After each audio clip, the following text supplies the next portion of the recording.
नमस्कार।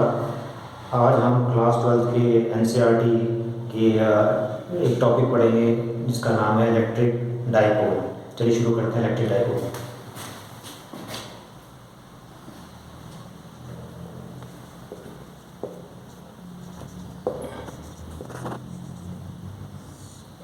देखते हैं इलेक्ट्रिक डाइपोल क्या होता है। सपोज ये चार्ज है प्लस क्यू और ये चार्ज है माइनस क्यू, और इन दोनों के बीच में एक छोटा सा डिस्टेंस है से 2L। अब ये अरेंजमेंट क्या कहलाएगा? Electric dipole.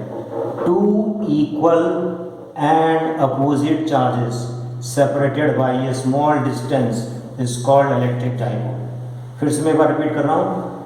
Two equal and opposite charges, two equal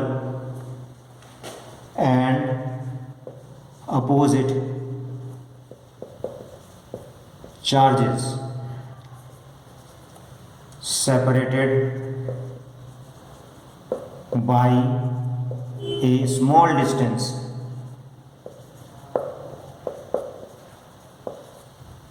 is called electric dipole। ये डिस्टेंस बहुत छोटा होना चाहिए, इस बात का हमें ध्यान रखना है। और चार्जेस दोनों ही इक्वल हैं। अगर Q की वैल्यू सपोज 2 माइक्रोकुलम है तो दूसरे वाले की जो होगी वो भी 2 माइक्रोकुलम होगा, लेकिन माइनस में होगा। तो ऐसे अरेंजमेंट को हम इलेक्ट्रिक डाइपोल कहते हैं। इनका एग्जाम्पल है वाटर, H2O, HCl। अगर HCl है suppose, this is hydrogen plus and this is chlorine. Now they are connected with a small bond, small distance between them. This is a hydrogen ion, this is a chloride ion, separated by a very small distance, so they form an electric dipole. Now the another term connected to it is electric dipole moment. Electric dipole moment.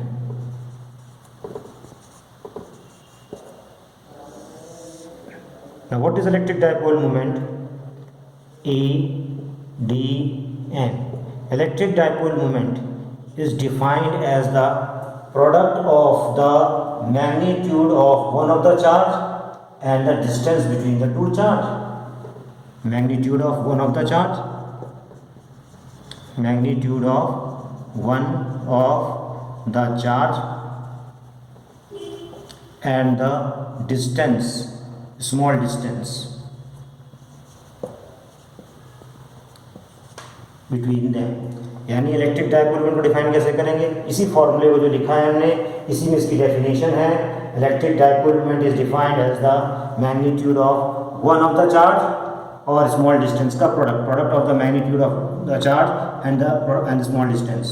यानी एक charge कोई भी ले लेंगे हम, suppose Q ले लिया हमने, इसके बीच का डिस्टेंस ले लिया 2L, और इसका सिंबल जो होता है it is denoted by small p। So P is equal to Q into 2L. This is the formula for electric dipole moment. It is a vector quantity. It is a vector quantity. Electric dipole moment एक vector quantity है, यानी इसका एक direction होगा। Vector quantity आप जानते हैं, जिसका मैग्नीट्यूड भी हो, डायरेक्शन भी हो।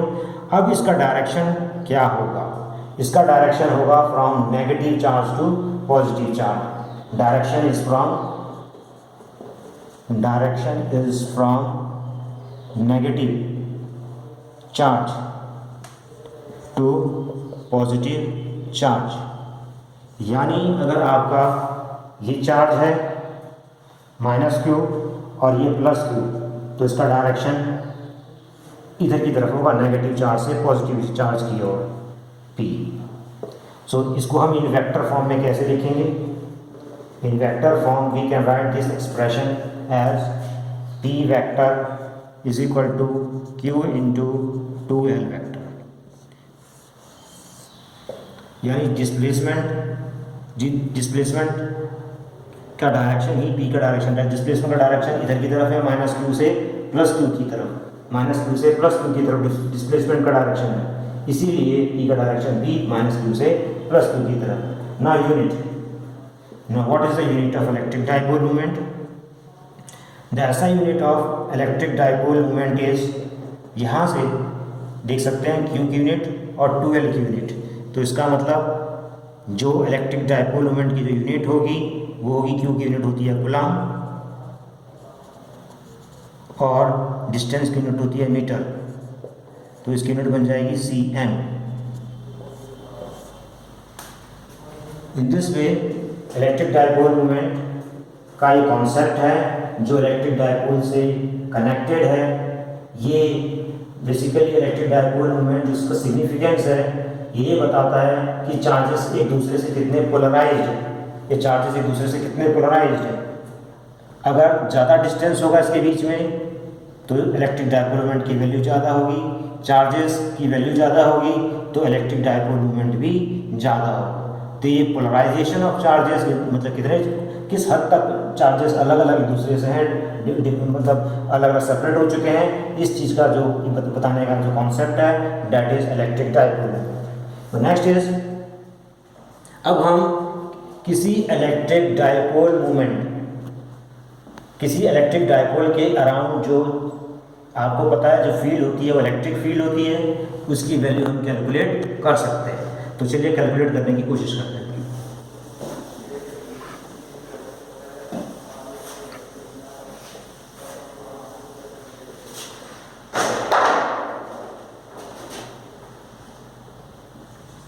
इलेक्ट्रिक फील्ड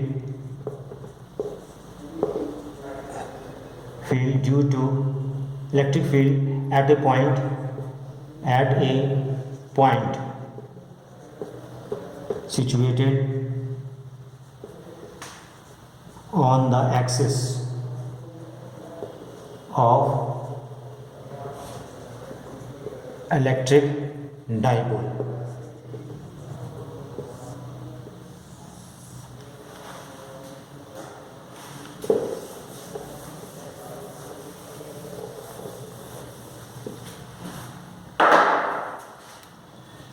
ये आपका माइनस क्यू चार्ज है, ये आपका प्लस क्यू चार्ज है, यानी ये इलेक्ट्रिक डाइपोल हो गया। ये सेंटर है डाइपोल का, दोनों के बीच का डिस्टेंस 2L होता है, तो we can write L here L here. अब हमारा प्रॉब्लम क्या है, ये इसका एक्सिस पॉइंट है, तो हम यहाँ लिख सकते हैं एक्सियल पॉइंट भी कह सकते हैं। हमें इस एक्सियल पॉइंट पर एक पॉइंट है से P जिस पर हमें इलेक्ट्रिक फील्ड इंटेंसिटी कैलकुलेट करनी है, E की वैल्यू कैलकुलेट करनी है, और ये डिस्टेंस P सेंटर से कितने डिस्टेंस पर है, R डिस्टेंस पर है। कितने OP कितने डिस्टेंस पर है, R डिस्टेंस पर। तो ये चार्ज कितना डिस्टेंस पे हो सकता है, अब आप बता सकते हैं। R में से ये L माइनस हो जाएगा, now this is R plus L add हो जाएगा, सॉरी R plus L, तो this will become R plus L। और ये डिस्टेंस कितना हो जाएगा, R में से L माइनस हो जाएगा, तो ये हो जाएगा R minus L। इनका डिस्टेंस पता चल गया। अब यहाँ पर इलेक्ट्रिक फील्ड इंटेंसिटी इस चार्ज की वजह से भी होगी, इस चार्ज की वजह से भी होगी। तो पहले हम कैलकुलेट कर लेते हैं इसके कारण इलेक्ट्रिक फील्ड इंटेंसिटी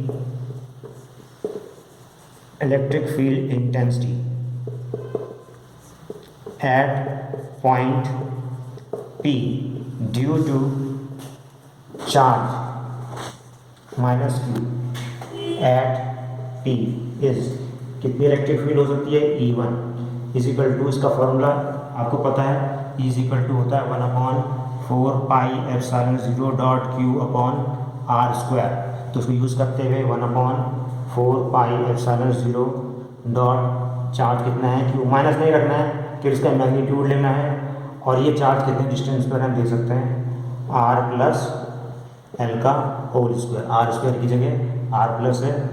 अब दिस इज इक्वेशन नंबर 1। अब इसकी डायरेक्शन क्या होगी, इसकी डायरेक्शन पता करने के लिए यहाँ पर एक पॉजिटिव चार्ज रखेंगे, पॉजिटिव टेस्ट चार्ज जिसे कहते हैं वो रखेंगे। अब ये पॉजिटिव चार्ज टेस्ट चार्ज को क्या करेगा, इधर की ओर अट्रैक्ट करेगा, तो यानी इसका डायरेक्शन इधर की तरफ होगा E1 का, यानी अलोंग, सपोज ये ए पॉइंट है तो अलोंग PA हम कह सकते हैं, अलोंग PA, ये डायरेक्शन हो गया P से A की, क्योंकि ये टेस्ट प्लस वाले को ये अट्रैक्ट करता है इधर की तरफ, तो E1 की डायरेक्शन इधर होगी। इसी तरह से इसकी वजह से भी इलेक्ट्रिक फील्ड कैलकुलेट करेंगे। Similarly electric field intensity at point P due to charge plus Q at P is E2 is equal to 1 upon 4 pi epsilon 0 dot Q upon, अब ये डिस्टेंस कितना है, इस चार्ज का डिस्टेंस r माइनस एल, तो we can write r minus L whole square, जितना जिस charge का जितना डिस्टेंस होगा वो उतना डिस्टेंस का स्क्वायर यहाँ आ जाएगा। Equation number 2। अब इसकी डायरेक्शन पता करने के लिए फिर से वही टेस्ट चार्ज है। अब ये वाला भी पॉजिटिव है, ये भी पॉजिटिव है, तो जाहिर है कि ये वाला चार्ज इस वाले चार्ज को ये दूर भगाएगा, यानी डायरेक्शन इधर होगी, E2 वेक्टर। तो direction is along away, direction is from A to P along AP, यानी E1 इधर E2 इधर। तो टोटल इलेक्ट्रिक फील्ड कितनी हुई, नेट इलेक्ट्रिक फील्ड कितनी हुई, दोनों का डायरेक्शन अपोजिट है, दोनों वेक्टर क्वांटिटी है, तो माइनस करना पड़ेगा अपोजिट डायरेक्शन में। तो net electric field intensity at point P is E is equal to E vector is equal to, अब हमें ये देखना है, माइनस तो करना है इन दोनों का अपोजिट में, लेकिन ये देखना है इन दोनों में बड़ा कौन है छोटा कौन है। हम हमेशा बड़े में से छोटे को माइनस करते हैं, तो E1 ये है, E2 इसमें बड़ा कौन है छोटा कौन है, तो बड़ा आपका E2 है, छोटा E1 है। क्योंकि ये बड़ा इसलिए है क्योंकि नीचे डिनोमिनेटर कम हो रहा है, यहाँ डिनोमिनेटर बढ़ रहा है, तो we can say that here E2 is greater than E1। ये ध्यान रखते हुए तो हमारी वैल्यू आएगी E2 vector minus E1 vector, बड़े में से छोटे को माइनस कर देना। अब दोनों की वैल्यू को यहाँ पुट कर देना, E2 की वेक्टर की value 1/4 pi epsilon 0 dot Q upon R minus L whole square minus E1 की वैल्यू को यहाँ पुट कर देंगे 1/4 pi epsilon 0 dot Q upon R plus L whole square. अब सिंपल मैथमेटिक्स अलजेब्रा के प्रोसेस से इसको कॉमन ले लेंगे, 1/4 पाई एप्सिलॉन 0 कॉमन आ रहा है, दोनों में Q भी कॉमन आ रहा है, अंदर कितना बचा 1/R माइनस एल का whole square minus 1/R plus L का होल स्क्वायर। अब इसी को आगे बढ़ाते हुए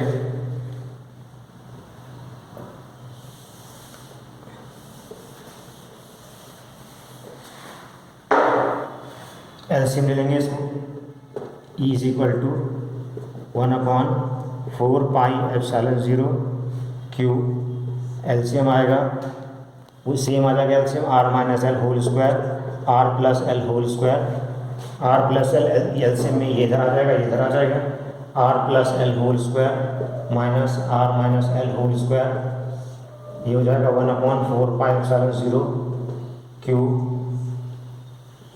ये इसको हम ले सकते हैं a minus b a plus b, a square minus b square, a square minus b square, square square common हो जाएगा स्क्वायर। अब ये हो जाएगा a plus b whole square का formula, a square plus b square plus 2LR a square plus b square plus 2ab। इसी तरह से इसको भी ऐसे कर लेंगे, a square a minus b whole square a square plus b square minus 2ab।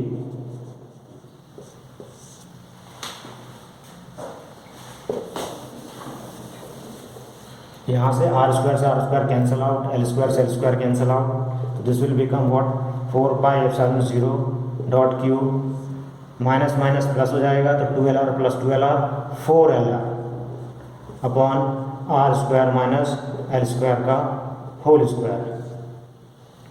तो ये बन जाएगा 1/4 pi epsilon 0 dot 4 q l r upon are square minus L square का whole square is equal to 1 upon 4 pi epsilon 0। इसको break करेंगे, 4 को 2 into 2 लिख लेंगे, 2 इंटू 2 क्यू एल और आर को भी अलग कर दिया हमने, upon are square minus L square का whole square is equal to, ये हो जाएगा। अब आपको पता था कि 2QL को हम क्या कहते हैं, P, यानी electric dipole moment, electric dipole moment. तो ये 2QL को हटा के बाय डेफिनेशन से हम क्या लिखेंगे, 1 upon 4 pi epsilon 0 2PR upon are square minus L square का होल स्क्वायर।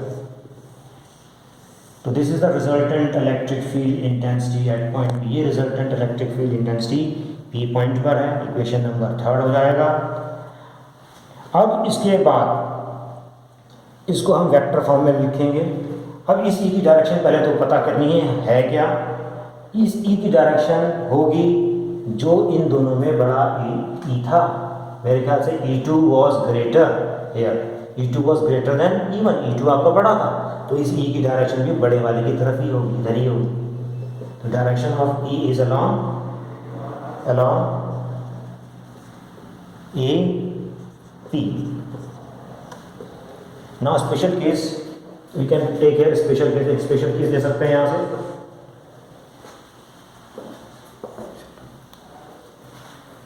स्पेशल केस ये हो सकता है, अब ऐसा हो जाए कि ये P पॉइंट इसके सेंटर से बहुत दूर हो जाए। If P point lies far apart from centre O of dipole के सेंटर से अगर ये P पॉइंट बहुत दूर चला जाता है तो उस केस में R बहुत बड़ा हो जाता है और L छोटा हो जाता है, यानी R square is very very greater than L square. अगर R बहुत बड़ा हो जाता है L square then L square can be neglected. तब हम इसको नेग्लेक्ट कर देंगे, इसको रिमूव कर देंगे इस फॉर्मूले में। L स्क्वायर क्योंकि बहुत छोटा हो गया है, ये L स्क्वायर छोटा हो गया, इसको हटा देते हैं तो हमारा ये फॉर्मूला क्या ले लेगा, किस फॉर्म में आ जाएगा, 4 pi epsilon 0 dot 2PR upon are square की पावर स्क्वायर, एल स्क्वायर को हटा दिया, आर स्क्वायर पहले ही सही है तो ये R4 बन जाएगा, 1 upon 4 pi epsilon 0 dot 2PR, ये R4, एक R से एक R कट जाता है यहाँ से, तो यहाँ क्या बचेगा R3, तो E की वैल्यू हो जाएगी वो E is equal to 1 upon 4 pi epsilon 0 dot 2P upon R3। ये आपका इलेक्ट्रिक फील्ड इंटेंसिटी हो गया P पॉइंट पर। इसको हम एक लास्ट 4th इक्वेशन दे देते हैं और लास्ट में हम इसको वेक्टर फॉर्म में लिख सकते हैं। इन वेक्टर फॉर्म कैसे लिखेंगे, अब P की डायरेक्शन पहले हमें चेक करनी होगी किधर होती है। हमने पढ़ा था P की डायरेक्शन होती है -Q से +Q की तरफ। आप देख सकते हैं A से P की तरफ है डायरेक्शन, और जो रिजल्टेंट E है वो भी A से P की, यानी दोनों की डायरेक्शन सेम है। तो हम लिख सकते हैं डायरेक्टली E वेक्टर फॉर्म में equal to 1 upon 4 pi epsilon 0 dot 2P, यानी ये वेक्टर क्वांटिटी के ऊपर ही एरो लगेगा, V वेक्टर अपॉन R3। दोनों का डायरेक्शन सेम है इसीलिए कोई साइन चेंज नहीं होगा। This is the final expression for electric field intensity at point T. Remember, 0 means the charges are placed in vacuum or air, free space में, ये free space में। फ्री स्पेस के लिए K की value यानी dielectric constant की value 1 होती है। अगर ये चार्जेस किसी डिफरेंट मीडियम में, if the charges are placed in some other medium, ये चार्जेस अगर किसी और मीडियम में हों, मीडियम हैविंग जिसका डाइलेक्ट्रिक कांस्टेंट कैपिटल K हो, हैविंग डाइलेक्ट्रिक कांस्टेंट का सिंबल क्या है, के। देन इक्वेशन 5 को कैसे लिख सकते हैं हम, यहाँ पर कुछ नहीं करना है, सिर्फ एक के को ऐड कर देना है, यानी e vector is equal to 1/4πε0 के dot 2p vector upon r cube. हमें पता है अगर यहाँ पर ये वाला फॉर्मूला जो था फ्री स्पेस एयर के लिए था, लिख देता हूँ मैं, फ्री स्पेस के लिए है। तो अगर हम फ्री स्पेस के लिए, फॉर फ्री स्पेस आपको पता है, फॉर फ्री स्पेस के की वैल्यू कितनी होती है, 1 होती है, के की वैल्यू 1 रख देंगे तो फिर हम यहीं आ जाएंगे। फ्री स्पेस का फार्मूला हम पहले ही कैलकुलेट कर चुके हैं। तो इस तरह से हमने इलेक्ट्रिक फील्ड इंटेंसिटी कैलकुलेट की एक एक्सियल पॉइंट पर। एक्सियल पॉइंट मतलब जो एक्सिस पर है डायरेक्ट्रिक डायपोल के। बाद में हम सीखेंगे कि उसके इक्वेटोरियल पॉइंट पर कितनी होती है। तो आज के इतने काफी, थैंक यू।